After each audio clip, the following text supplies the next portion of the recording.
Todo quedó claro, Forum. Leucemias linfoblásticas agudas en 33 minutos. ¿Todo quedó claro? Yo tengo una pregunta. Por ejemplo, el abordaje inicial de un paciente, pues ya vimos que, ¿El qué? que esta patología pues es más común en niños, ¿no? Es una de las causas de neoplasias infantiles pues más común, ¿no? Entonces, ¿qué debemos de esperar de manera clínica cuando nos llega un paciente? O sea, luego vamos a biopsiarlo o qué podemos ver. Ahora sí que lo primerito, nos llega un paciente a la clínica. ¿Cómo es que empezamos a sospechar de leucemia? Expositores.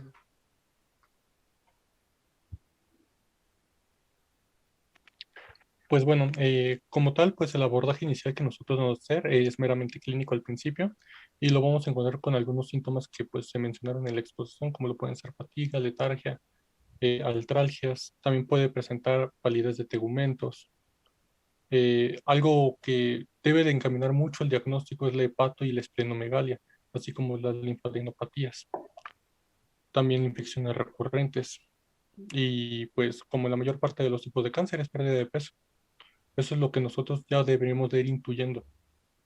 Obviamente conocemos que las leucemias son la principal, bueno, es el principal cáncer en niños, entonces no deberíamos de irnos por algún otro diagnóstico antes que pasar la mente por esto. Yo creo que ese sería como el abordaje clínico que se debería de dar al inicio.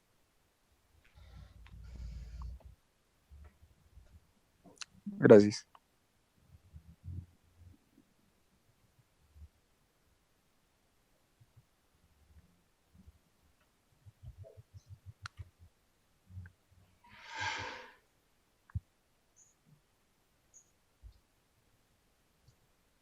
¿Todo bien? Ahí, disculpa, entonces ahí la anemia sería normo-normo.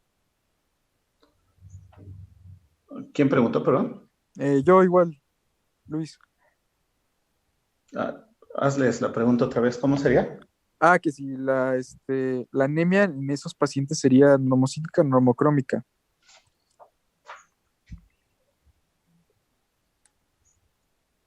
Expositores.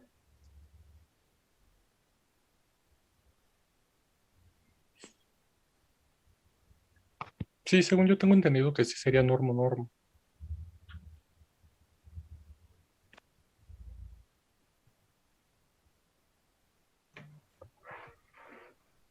Doc, tengo una duda.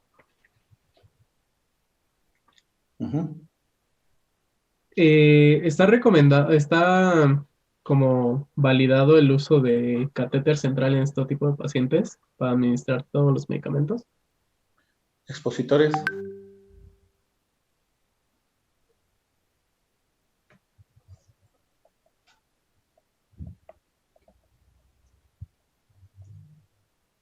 Según yo sí, incluso podría ser utilizado para la administración de la quimioterapia.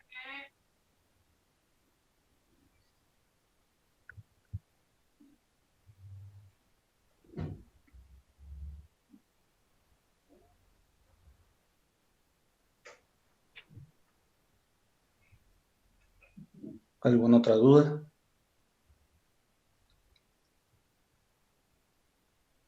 Este, por ejemplo, la presencia de los blastos en sangre periférica es muy constante, nos debemos de nada más basar en eso, o, o ya de plano es hacer la inmunohistoquímica y hacer su función lumbar. O sea, No, podemos depender de los blastos de la, del frotis periférico de sangre o es forzosamente hacer la inmunohistoquímica. Lo digo también porque pues no vamos a tener siempre los recursos, ¿no? exactamente era lo que te había dicho. El gol estándar va a ser la inmunohistoquímica con el cariotipo que debemos hacer y las pruebas génicas. Eso sería lo ideal y pues lo correcto que deberíamos hacer. El frotis de sangre periférica es un muy buen eh, predictor de la enfermedad. no la confirma al 100% porque pues no te va a decir cuál es la estirpe, si es pre-B, si es B. Entonces, solamente vas a saber que tiene la enfermedad. Bueno, ni siquiera eso, porque o sea, sí te puede dar una idea a que se acerca ese diagnóstico, pero no porque tenga ello, más bien porque tenga linfocitos en sangre periférica, no te va a decir que 100% va a tener esta anemia. Puede haber alguna otra causa subyacente. Entonces, como lo reiteré en su momento, yo creo que es como un predictor de la enfermedad, más que teniendo eso aseveras que tiene la enfermedad. El gold estándar son los otros, ya que tienes algo palpable, sabes qué estirpe es y sabes qué cromosomas y en qué parte están afectados. Así que, pues, yo diría que es eso.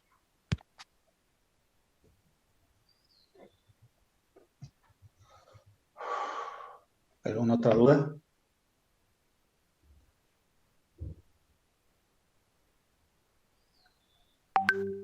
Doctor, ¿sirve la profilaxis del sistema nervioso central en todos los fenotipos, como L1, L2 y L3? ¿O son algunos?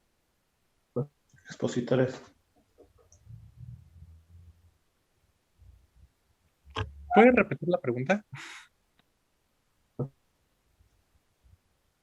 Si, por ejemplo, ¿en qué fenotipos sirve la profilaxis del sistema nervioso central?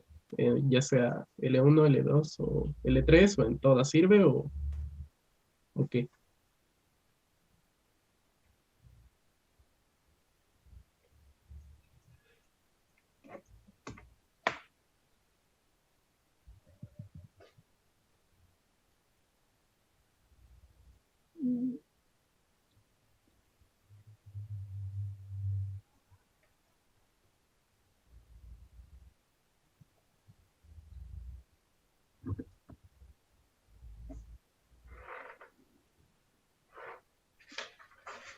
Pues, bueno, no sé, la verdad. Yo me imaginaría que lo más acertado sería en aquellos los cuales pues tienen un diagnóstico, perdón, un pronóstico neutral y bueno, pero la verdad no te sabría decir.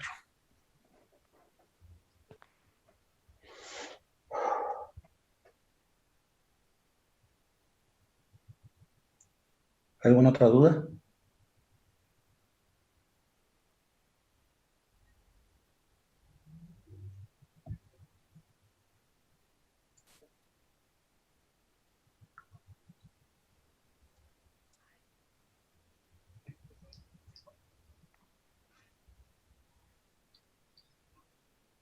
¿Todo claro?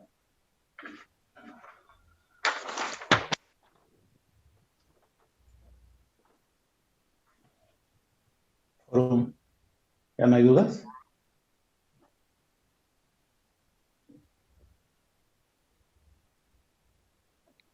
Ah, sí salió una pregunta, doctor.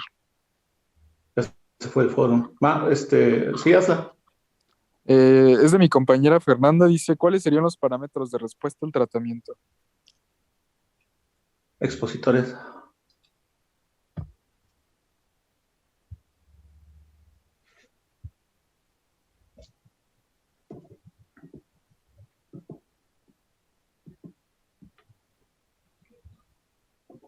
Pues hablaba en las tablas de pronóstico y que hay una enfermedad residual menor al 1%. También hablaba de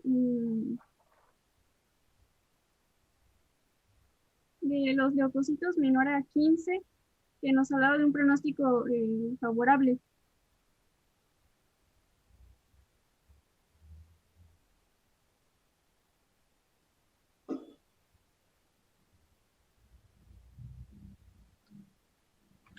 ¿Más dudas?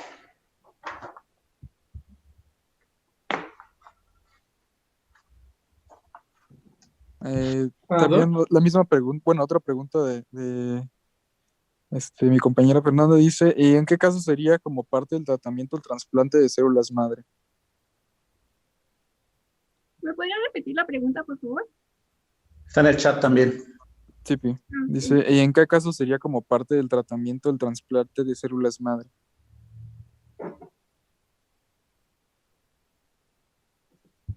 Pues nos hablaba en los casos de alto riesgo, nos hablaba en esa parte que era importante el tratamiento de trasplante de progenitores hematopoyéticos porque nos hablaba de parte de un de tratamiento con quimioterapia, entonces era mayor respuesta si también había un trasplante de estos progenitores hematopoyéticos.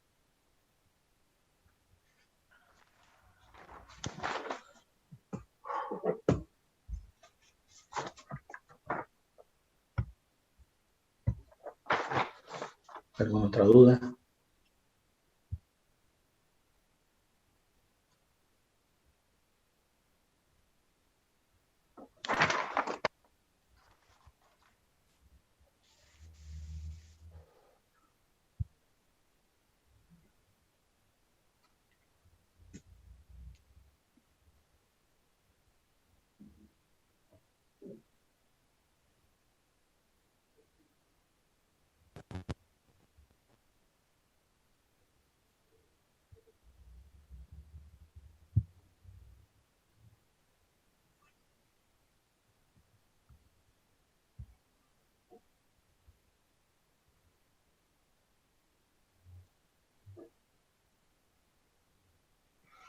Ahí hay otra pregunta en el chat.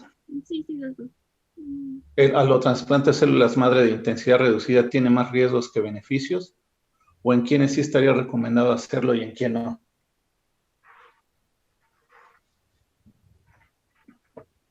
Mm, mm,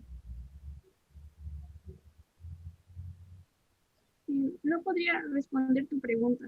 No, la verdad es que desconozco. Pues bueno, tengo entendido, bueno, un allotrasplante es un trasplante de alguna otra persona. Normalmente buscamos que sea algún familiar, alguien que comparta eh, algún parentesco con este paciente para que pues no haya rechazo de la misma. Por lo tanto, pues obviamente van a ser mayores los beneficios ya que pues se nos está muriendo el paciente y necesitamos trasplantarlo. De algo a nada, pues es la opción más viable. Pues, espérate, ¿qué más preguntas? A ver, ta. ¿Quién estaría recomendado y quiénes no? Pues, o sea, no, el allotrasplante no está recomendado para nadie. Si se puede hacer un autotrasplante, pues sería lo más idóneo. En caso de que pues no se pueda realizar este, pues ya pasamos al allotrasplante, que sería como pues, el de segunda línea. Y pues el efecto que a lo mejor podríamos encontrar, aunque sean compatibles, sea una respuesta inmune hacia el trasplante, aunque se parezcan mucho, puede terminar eh, atacando a las mismas, bueno, a las células que se pasaron.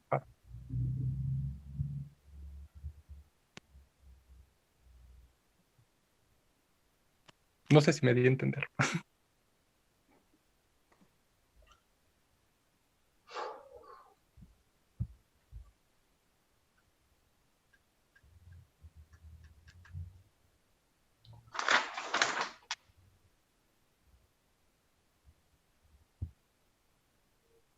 Yo tengo una duda, pero es respecto a posterior al tratamiento. Leí sobre la respuesta, bueno, la enfermedad residual mínima.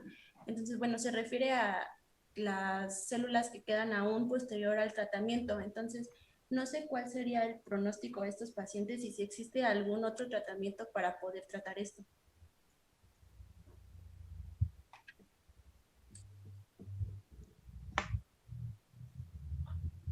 Expositores.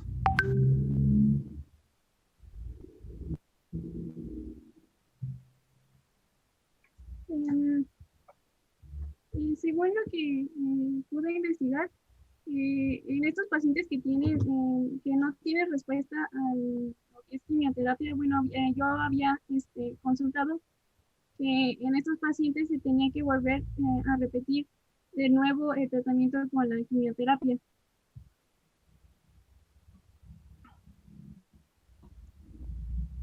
Que Repetir quimioterapia.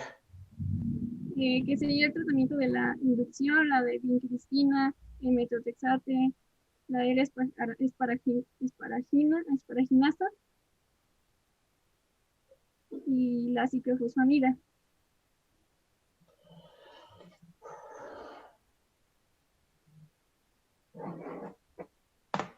¿Alguna otra duda, pregunta, opinión?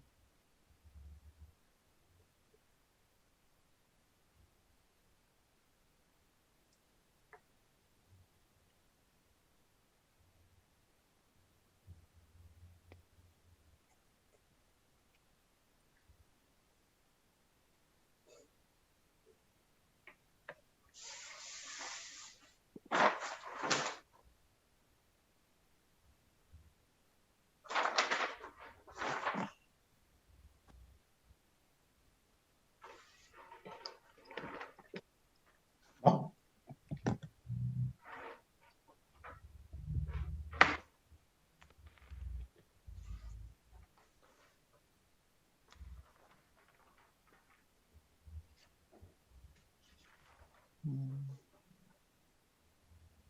¿Ya no hay dudas?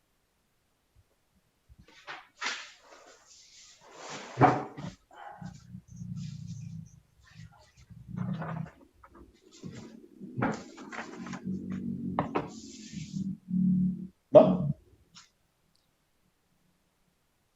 No, doctor, creo que ya no hay dudas.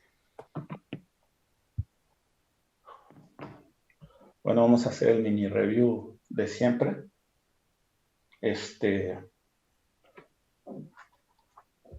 El concepto debe de quedar claro, es una proliferación neoplásica de tipo maligno, clonal, de células precursoras que son incapaces de madurar. Ahí se tiene que revisar el ciclo celular.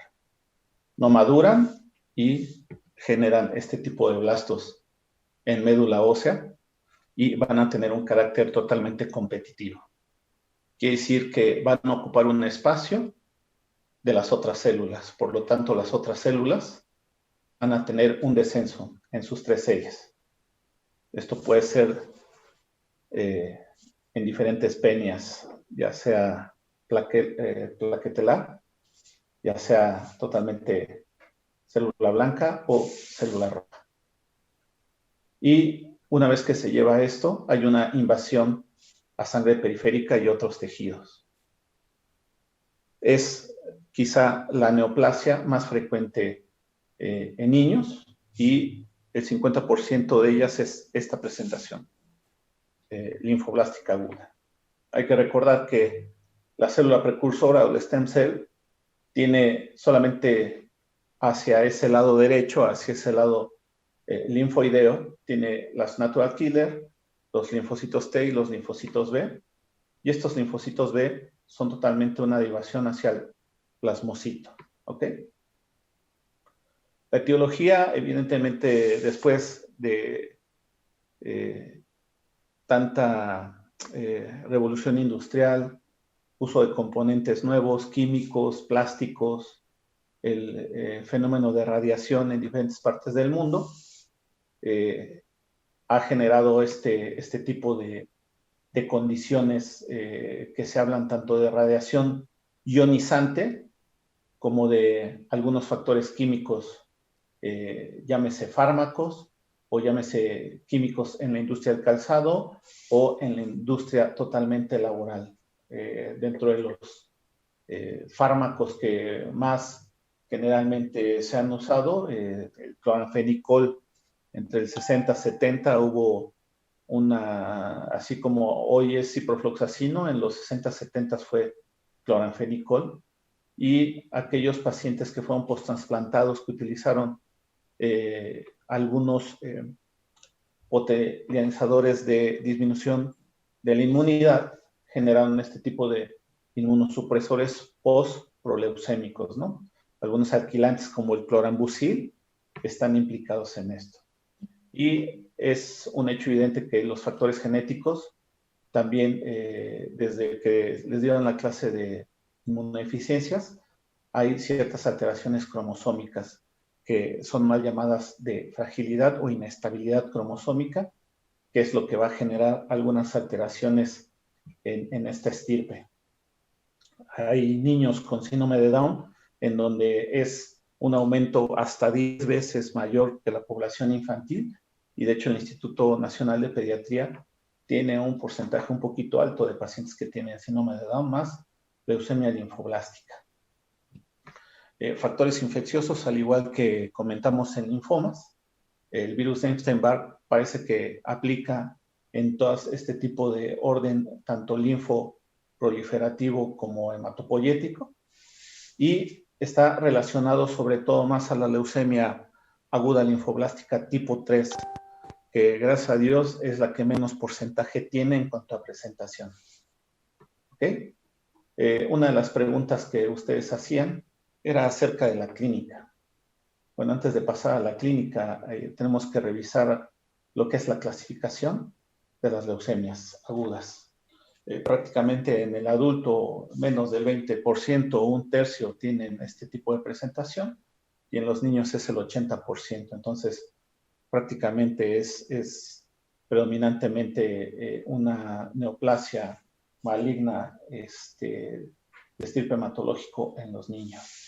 Esta clasificación vieja de la FAB nos dice que para aquellos que están en el L1, pues es una leucemia de blastos pequeños. Morfológicamente en un frotis podemos nosotros inferir este predominio de células pequeñas que son homogéneas, tienden a tener un núcleo redondo totalmente regular, sin nucleolos, que eso es lo que llama mucho la atención de este tipo L1, y con extremadamente escaso citoplasma. Entonces, prácticamente el nucleolo o el núcleo es lo que va a predominar en el L1. En el L2 es totalmente blastos grandes, ¿no? Estas son totalmente heterogéneas a diferencia del L1, y es un núcleo totalmente irregular y puede tener ahí unas escotaduras, y aquí sí hay un citoplasma mucho más abundante. La presentación del L1 es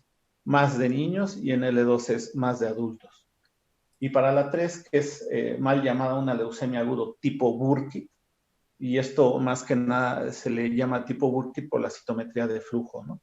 Estas son células grandes, son homogéneas, un núcleo redondo, es prominente este núcleo, y prácticamente el citoplasma es muy abundante de tipo basófilo con sus vacuolas. Por eso es que de ahí viene el nombre de tipo Burkitt. Prácticamente la diferenciación de estas dos va en relación hacia qué estirpe se van, hacia si es tipo T o tipo B. Entonces, dentro de estos parámetros, de ahí viene la importancia de que conforme nosotros estamos avanzando con los años y en la medicina también va avanzando. Por eso es muy importante que ahora los tratamientos van en relación también a un blanco en su momento viejo, que es la quimioterapia, a un blanco totalmente molecular, a un blanco molecular y a un blanco de inmunoterapia. Entonces, esos tres tipos de blancos es lo que ahora da en el niño una mayor actividad y beneficio para él, para que se pueda recuperar y pueda totalmente revertir la enfermedad. Dentro de esta clasificación de las linfoblásticas de origen B, hay una división a la cual no le sacaron mucho provecho en los esquemas. Entonces podemos tener una división pro B, la común, la pre-B y la madura. Las más importantes son las tipo B común, y estas principalmente van a tener un marcador, el CD10, el CALA, ¿ok? Entonces este tipo de marcador va a ser muy importante. Lo dejo ahí en un rubro. Y está la aguda linfoblástica B madura. Aquí va a expresar totalmente inmunoglobulinas kappa o lambda, y principalmente van a corresponder a lo que es la leucemia tipo 3 dentro de esta clasificación Burkitt. Por eso me remontaba a tener un antecedente de la SEMSTEL y de cómo estos tres parámetros de linfocito T, natural killer y linfocito B, y este B al último, la generación de plasmocito. Por eso es que las linfoblásticas de tipo B van a tener una clínica muy insidiosa, ¿no? Esta leucemia aguda linfoblástica B madura, por lo general son blastos sumamente hipervaculados, tienen PAS negativos y por lo general tienen una tinción positiva. Digo, hay que tocarlo también porque esos por lo general les preguntan acerca de las tinciones, acerca del PAS. Y principalmente lo que va dentro de los esquemas que se han revolucionado, pues es la búsqueda de translocaciones, la típica 8-14 de este tipo agudo linfoblástico maduro y con una expresión que en su momento vimos con linfomas tipo MYC, ¿no? Las linfoblásticas de origen T, por lo general se van a dividir en pro-T, en T, pre-T cortical y madura, ¿ok? Son mucho menos frecuentes que las tipo B. Sin embargo, las tipo B tienen una característica muy clínica. Esto es, los pacientes tienen una tumoración mediastinal en alrededor de un 60%. Tienen esplenomegalia en más de la mitad de los casos. Tienen hepatomegalia casi en el 40 y tantos %. Y predominantemente las de linaje T tienen linfadenopatías. Estas prácticamente van a tener una condición de mayor invasión, por eso es que la tipo T tiene también un efecto sobre el sistema nervioso central casi en el 10% de los casos y va a tender a tener hemorragias en un tercio de los casos e infecciones. Una de las preguntas era, ¿en quién tengo que sospechar leucemia, ¿no? Y dejando aparte este linaje tipo T, es donde nosotros tenemos varios síndromes, un síndrome totalmente de desgaste, un wasting síndrome, con un ataque al estado general demasiado importante, va a haber una fiebre, esto es predominantemente en cualquiera de las leucemias, va a haber fiebre, y aquí la fiebre nosotros debemos de hacer un marcaje acerca de si es una fiebre de actividad totalmente por la enfermedad o de infección. Porque el hecho de que tenga muchas células no quiere decir que esas células tengan verdaderamente la actividad para tener o configurar totalmente un sistema inmune intacto, íntegro y que tenga todas las características para salvaguardar la integridad del individuo. Esto los predispone a tener procesos infecciosos totalmente repetitivos. Entonces, tú tienes que sospechar en un paciente que tiene estas condiciones, más que tenga procesos infecciosos de repetición y un síndrome tumoral. Esto es, tiene adenopatías, tiene hepatomegalia, tiene esplenomegalia. A eso es a lo que vamos a ir conjuntando todas esas cartas para que tú tengas una sospecha. No va a llegar y es que tuvo fiebre hace una semana. Leucemia linfoblástica aguda porque es la más común, es la más frecuente. Entonces, debes ir generando este tipo de detalles. También, si nosotros tenemos claro que es una parte clonal y que va a ocupar un espacio y que va a hacer a un lado a las demás células, entonces tenemos un síndrome hemorrágico y principalmente un síndrome anémico. La anemia es totalmente normo sin reticulocitos. Esa es la característica importante de estos pacientes en la biometría hemática. Una anemia normo sin retis. Entonces, prácticamente esto está detallando el por qué el sistema clonal está ocupando un espacio.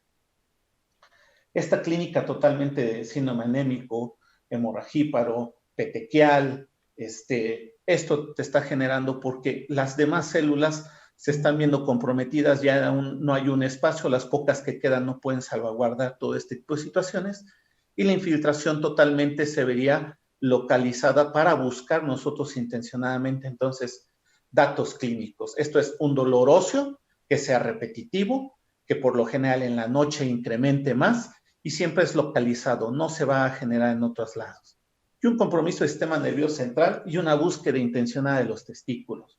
Esto es importantísimo en todos los niños. Dejamos de lado a veces revisar testículos y a veces una presentación en un porcentaje corto puede ser el linaje totalmente testicular. Entonces, si nosotros tenemos que hay infecciones de repetición, sobre todo de tipo bacteriano, eso es por una disminución de granulocitos. Entonces, tú tienes que ir intencionadamente a buscar qué es lo que está sucediendo para solicitar intencionadamente los estudios de laboratorio y gabinete. ¿Ok? ¿Qué vamos a buscar también clínicamente? Lo que ya quedamos, ¿no? Si yo ya pasé y busqué intencionadamente adenomegalias, ya busqué hepatoespleno, ya también revisé encías y cavidad oral, porque el niño también, una presentación es esta hemorragia bucal, porque tiene bulas hemorrágicas en las encías, y es una presentación que nos dice el Hospital General de México, más de la mitad de estos pacientes que tienen síndrome hemorragíparo siempre van a estar con un síndrome hemorragíparo con una predilección en cavidad oral. Y no es que el niño le estén saliendo los dientes ni tenga un proceso infeccioso ahí, es porque las encías tienen una predilección a hacer bulas hemorrágicas. Otro tipo de situaciones es verificar la piel. ¿Por qué? Porque también tienes lesiones infiltrativas, sobre todo si tienes de estirpe B, ¿ok? El hueso es una situación muy de vigilancia. ¿Por qué? Porque muchas veces pasamos por alto el dolor óseo. Siempre la madre dice, es que le duelen los huesos porque está en etapa de crecimiento. Es una mentira. Si tú tienes toda esta clínica de la cual ya nosotros estamos mencionando y tiene un dolor óseo y sobre todo un dolor óseo en zonas totalmente atípicas, como puede ser órbita del ojo, como puede ser las coxas, entonces verdaderamente nosotros tendríamos que buscar intencionadamente eso, y vuelvo a repetir, buscar intencionadamente sobre todo a nivel testicular. Con respecto a esta condición, entre más se vaya agravando conforme la evolución y no tenga el niño una valoración por parte de los médicos, esto es muy frecuente que pueda desencadenar, que no es muy común en las linfoblásticas, sobre todo más en las mieloides, una condición de coagulación intravascular diseminada. Vuelvo a repetir, es más de las mieloides, pero en un porcentaje muy pequeño pueden tener también condiciones de hemorragia a cualquier nivel, y ustedes tienen entonces que buscar intencionadamente qué es lo que está pasando. Ahora, con esta condición clínica, nosotros tenemos que solicitar entonces nuestra biometría hemática. Para ahí es muy importante entonces verificar el conteo de leucocitos, el conteo de linfocitos para ver si es relativo o absoluto, y solicitar entonces la mancha o el histograma para ver cómo está conformado ese patrón. Entonces, en un histograma tenemos 4 cuadrantes, en donde el cuadrante inferior del lado izquierdo es el que se refiere a linfocitos. Cuando ustedes pidan una biometría, siempre pidan un histograma o la mancha de distribución de las series para que ustedes vean entonces una predilección mayor, una mancha mayor, sobre todo en ese cuadrante inferior izquierdo en donde se encuentran los linfocitos. ¿Qué es lo que me interesa después de la biometría hemática y corroborar que tiene una hiperleucocitosis? Yo no voy a pensar en que tiene un proceso infeccioso cuando tiene 150,000 leucos. Yo no he visto en ningún niño que tenga más de 100,000 leucos y yo piense, seguramente es por una faringitis. Entonces, son condiciones totalmente de mayor cantidad de células que totalmente van a interferir también en una condición del flujo. Porque a mayor hiperleucocitosis volvemos a lo mismo. Se puede activar el endotelio y tenemos dolor por microtrombos, ¿ok? Entonces, buscamos intencionadamente regreso hacia la sangre periférica, buscar leucocitosis y buscar blastos, ¿no? Esto es lo que le dicen, lo que es el rango leucémico, ¿no? ¿Qué tenemos que ver? Células que son totalmente inmaduras, ¿no? La biometría hemática puede ser que en el inicio no les dé una pauta de tener grandes leucocitosis, pero si ustedes piden el histograma para corroborar dónde está verificando cuántos linfocitos tiene, entonces ahí nosotros vamos a tratar de indagar qué es lo que está sucediendo. Descartemos que tenga anemia, descartemos que tenga neutropenia, descartemos que tenga otras penias como trombocitopenia. Y verdaderamente lo que nosotros tenemos que buscar después intencionadamente, ya que tenemos una biometría, a lo mejor ya hicimos una química sanguínea para valorar realmente cómo está el ácido úrico, cómo está la deshidrogenasa láctica, que seguramente ambas van a estar altas por el recambio que tiene a nivel celular. Nos vamos totalmente a la citoquimia, ¿no? Y esto principalmente vamos a acompañarla con el inmunofenotipo, ¿no? Por eso el inmunofenotipo por citometría de flujo, que es lo que ya tenemos actualmente, o sea, tú sí puedes pedir un inmunofenotipo y te lo van a hacer, ¿no? Entonces, los marcadores de linfocitos T son el CD3, el CD4, el CD5, el CD8, el CD2, el CD7. Esos son los marcadores de linfocitos T. Y los de linfocitos B, entonces ahí ya nos sirven los marcadores CD19, CD20, CD22 y creo que me hace falta uno, ahorita recuerdo.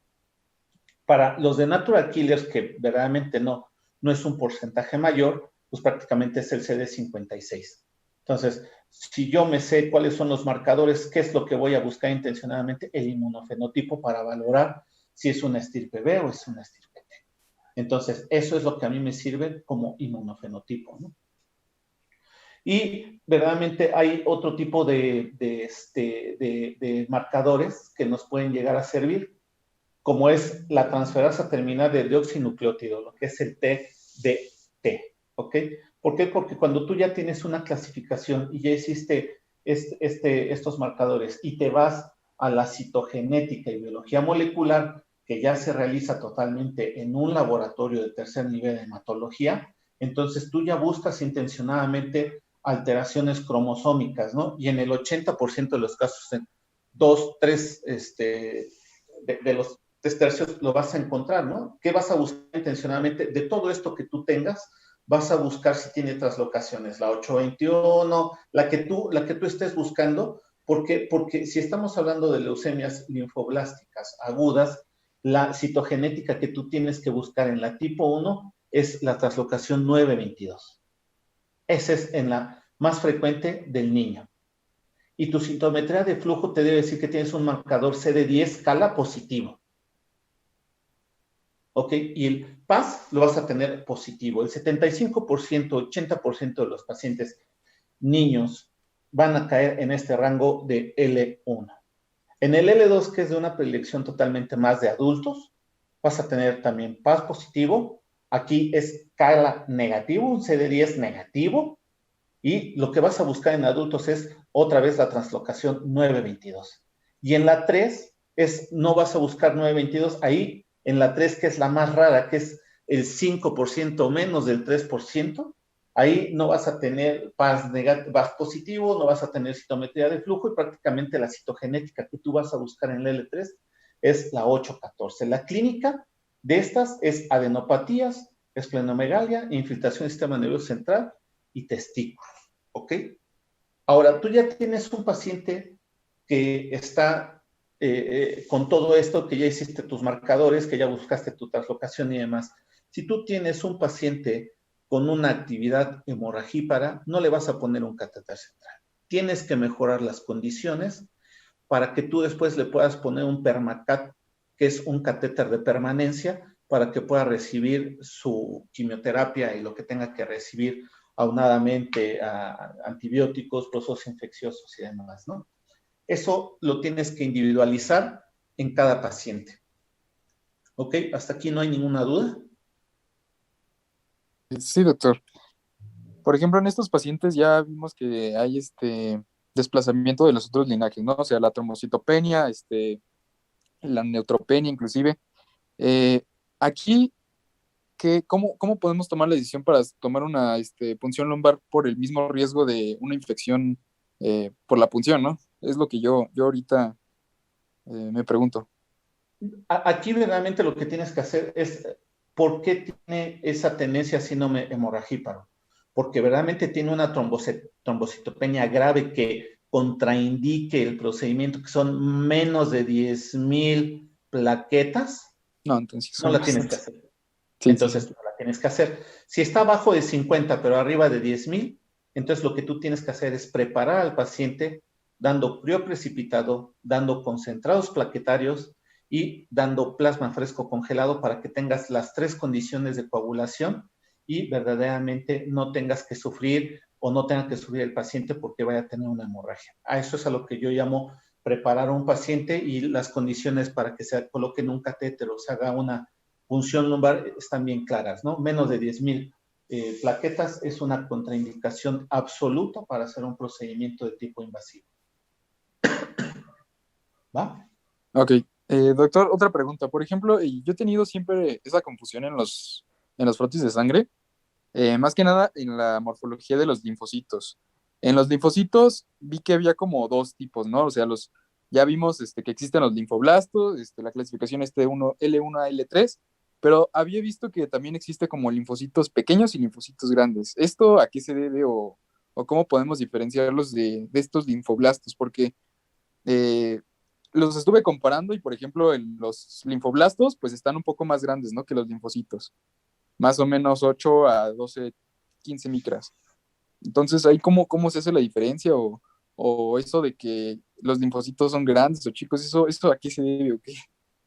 Bueno, esto principalmente, digamos, en la una que son células pequeñas, verdaderamente es porque no tienen una maduración totalmente más de la mitad, y eso es lo que va a generar células extremadamente pequeñas y redondas, casi la L1, y esto estamos hablando sobre ya un aspirado de médula ósea, ¿eh? Porque en un frotis de sangre periférica lo único que vas a ver es blastos. Vamos, la clasificación, la FAB, no se basa en el frotis de sangre periférica, se basa en el aspirado de médula ósea. El frotis de sangre periférica te sirve para dilucidar si tiene células jóvenes, si tiene blastos, y nada más.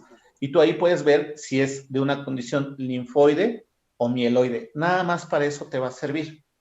El linfocito, por lo general, del tipo 1 tiende a ser mucho más pequeño porque no tiene una maduración, salen como salen, y verdaderamente la puedes diferenciar de la L2 porque tiene escotaduras, como le dicen, agarradera o mango de espejo. Casi la L2 no es tan redonda, es totalmente heterogénea. En esta L2, pero tiene como una agarradura, como si fuera un mango de espejo. Sí. Esa es como que la diferencia que se da, ¿no? Si tú me preguntas por qué hay pequeños y chiquitos, pues prácticamente porque no alcanzan a diferenciar, y digamos en la del adulto es heterogéneo, ahí te avienta en el aspecto de médula grandes, chiquitos y normales, ¿no? Estos normales menos del 5% va a haber, ¿no? Pero principalmente porque no alcanzan a la maduración. Y a eso va la relación de por qué recae o no recae un paciente. Posteriormente se daba quimio, y la quimio verdaderamente va a quién, sobre quién va a actuar, sobre las células que están en división. Por eso es que tienen una recaída, porque después estos marcadores son los que diferencian, y regresando a tu pregunta, es lo que va a condicionar que sean chicos o grandes, el estado de maduración, ¿no? Y bueno, la otra es sobre los cuerpos de Auer, que había leído que, por ejemplo, aquí en la aguda no existen, pero en la crónica pueden estar presentes, igual que en la mieloide. Igual que es más predominante la mieloide, exactamente. Y por ejemplo, aquí son más que nada bastones, porque luego se confunden con cuerpos de Auer en otra, pero son bastones de Auer. Ok. Ajá. Y por ejemplo, ahí había leído que, por ejemplo, estos bastones son como concentrados eosinofílicos. Entonces, ¿cómo es que un linfocito tiene eso? Yo la verdad no me explico eso. Bueno, es que en la leucemia aguda promielocítica, digamos en la M3, es ahí donde entran más frecuentemente los bastones de Auer. O sea, en el linfocito, verdaderamente lo que tú vas a buscar no es tanto que si tiene bastones de Auer o si tiene microtúbulos, porque hay una también predilección de microtúbulos. Entonces, actualmente ven que los microtúbulos son nada más para disminuir la tensión que tiene dentro de la célula, ¿no? Y esto lo que va a generar es el aporte el transporte o aporte al interior y al exterior de la célula. Entonces son como puentes laterales, nunca van a ser centrales. Pero de la mieloide, digamos, en esto de los bastones de Auer, tienen totalmente otra génesis, vamos, pues no hay que confundirla con crónica, porque la crónica lo que te va a dar es una manifestación clonal lenta. Esta es más rápida, entonces la diferenciación no se alcanza a dar y sobre todo en la crónica, como es lenta, alcanzan a tener este tipo de gránulos de Auer, que son malformaciones del nucleosoma. Ok. Muchas gracias, profe. Bueno, ahora seguimos con lo que es, agarro lo de la punción lumbar, ¿no? Esto de la punción lumbar principalmente es para corroborar si tiene o no una infiltración, ¿no? Ya hicimos nuestra radiografía de tórax, ya tenemos los estudios complementarios que son el cariotipo inmunológico, lo que es la biología molecular, y verdaderamente ya tenemos entonces la citoquímica, que es el periódico de Schiff o el PAS. ¿Okay? En el caso de lo que comentó ahorita de los bastones de Auer, eso lo dejamos totalmente para las mieloides, y ahí se piden totalmente otro tipo de tinción, que es la mieloperoxidasa, que no lo vamos a tocar acá. El estudio molecular y genético va en relación totalmente a la búsqueda de estas translocaciones, ¿no? La 922, la 1221 y la B14, ¿ok? Y los inmunofenotipos que vamos a estar buscando son tres, ¿no? El tipo B, el tipo T y el no B no T, ¿ok? ¿Qué es lo que nos va a interesar entonces después de tener estos marcadores? Hay valores totalmente que te pueden decir los que van a tener un mejor pronóstico o los que no van a tener un buen pronóstico. Y entonces, para los que son para las leucemias linfoblásticas agudas, factores de buen pronóstico es que sea una leucemia aguda linfocítica pre-B o B común. Ese es como que lo que te va a orientar para saber si dejas o no dejas una profilaxis o das un tratamiento posterior era una de las preguntas, déjala busco, para profilaxis del sistema nervioso central. Entonces, si tú tienes una pre-B o una B común, es la que tienen como que un mejor pronóstico, ¿no? Tienen una presencia de menos del 5% de blastos en médula ósea. Entonces, también el número de blastos que tengas en médula ósea te va a señalar verdaderamente si tienen o no una mejoría con el tratamiento, ¿no? Y sobre todo, menos del 5% es en relación al tratamiento que se va a otorgar, ¿no? Otros que son factores de mal pronóstico, pues un niño que tenga menos de un año de edad y que tenga una leucemia es factor de mal pronóstico. Y aquel que está arriba de los 10 años también tiene mal pronóstico. Adultos más de 30 años de edad tienen mal pronóstico. Y aquí, verdaderamente, los niños, el sexo masculino, tiene mal pronóstico. Presencia de masas o visceromegalias y adenomegalias, mal pronóstico. Infiltración del sistema nervioso central, mal pronóstico. Leucocitos, más de 50,000, mal pronóstico. Entonces, si se dan cuenta, las de estirpe T es lo que estoy casi señalando. La estirpe T es la que está generando casi todo este problema, ¿no? Un inmunofenotipo no común o marcador CD10 negativo es mal pronóstico también. Entonces, los CALA o los que son CD10 positivo tienen buen pronóstico, ¿no? ¿Cuáles son realmente las que tienen una buena respuesta o una respuesta que puede ser lenta? Es que el paciente tenga 10% de blastos en médula ósea después de 2 semanas de tratamiento o ausencia de esta al mes de tratamiento. Entonces, los niños tienen que estar verdaderamente en una condición de vigilancia. ¿Por qué? Porque prácticamente la respuesta la va a determinar el estar haciendo este tipo de estudios, ¿no? Entonces, totalmente desfavorable, volvemos a comentar, niños menores de 1 año o mayores de 10 años. Adultos mayores de 30 años, que sean del sexo masculino, respuesta al tratamiento lenta, y esto de lenta es que todavía tengan 10% de blastos en médula ósea a las 2 semanas, ¿no? Que tengan menos número en la citogenética, eso se me pasó, menos número de cromosomas, menos de 46. Y buscar intencionadamente en la citogenética este marcador desfavorable que es el cariotipo que le llaman complejo, ¿no? La respuesta lenta es que verdaderamente deberían de tener casi menos del 5% de blastos a las 2 semanas.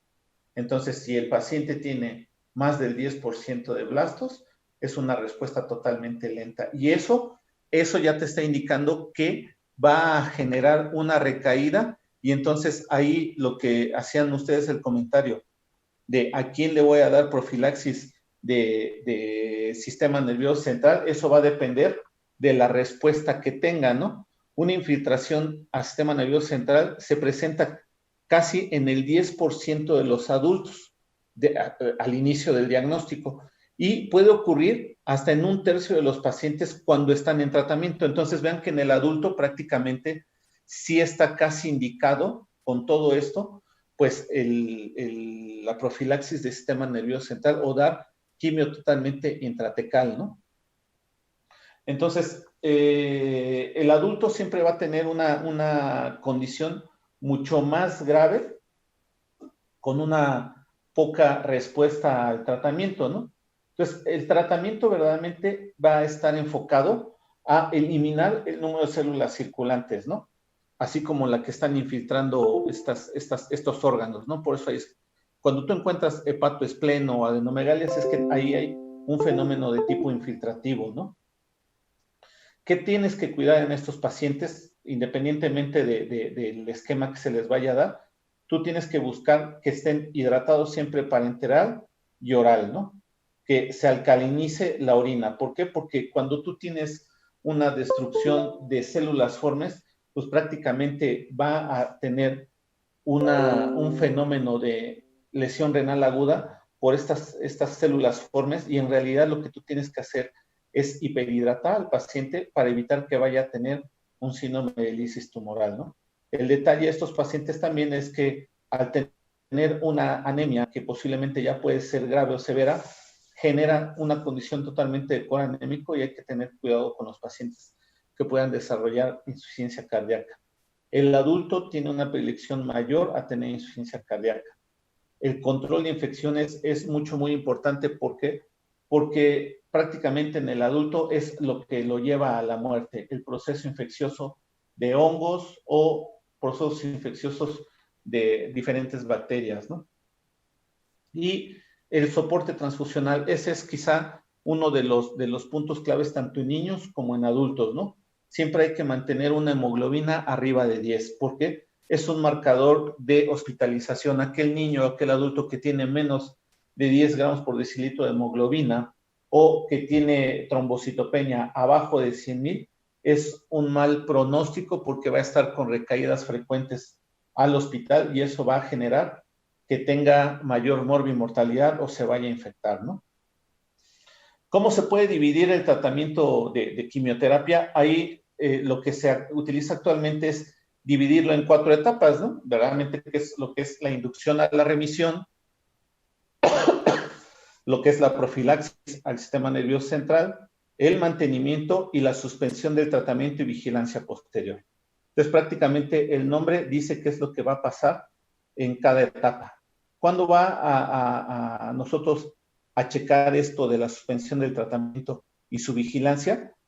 Se considera paciente curado en el que después de 5 años de que se suspendió de manera electiva el tratamiento, no presentó recaídas. Esto es en 5 años. Entonces, verdaderamente actual, lo que se está usando con quimioterapia, que es el estándar base, con blancos moleculares y con inmunoterapia, prácticamente nosotros podemos alcanzar una mejoría de la enfermedad hasta en el 90% de los casos. Hay reportes del 97% de curación en lo que es el MD Anderson Center Cancer, que es el que tiene ahora sí que la mayor causística de cáncer de leucemia de este tipo, ¿no? Entonces, verdaderamente cuando ven que un niño debe estar vigilado durante 5 años y que no debe presentar una recaída, pues verdaderamente es un peregrinar de los niños. Más ahorita, que verdaderamente no hay tratamientos, porque los tiene que solventar el padre, ¿no? Hay que comprar algunos medicamentos, ¿no? Y esto sería prácticamente, pues, una mini revisión de lo que es la leucemia linfoblástica. No sé si tengan alguna duda. El trasplante se deja a los que tienen inmunofenotipos y cariotipos que son respondedores. Entonces, a eso se puede usar. No se deja de primera instancia, ¿por qué? Pues porque prácticamente un blanco terapéutico de quimio molecular e inmunoterapia prácticamente tienes arriba del 90% de probabilidades de que mejoren los niños, ¿no? Eso va a depender de cada centro, ¿no? Y de las condiciones que tenga.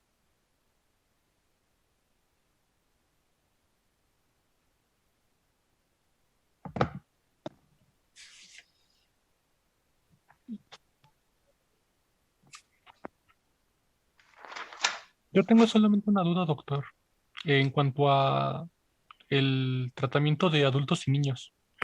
Pero es una...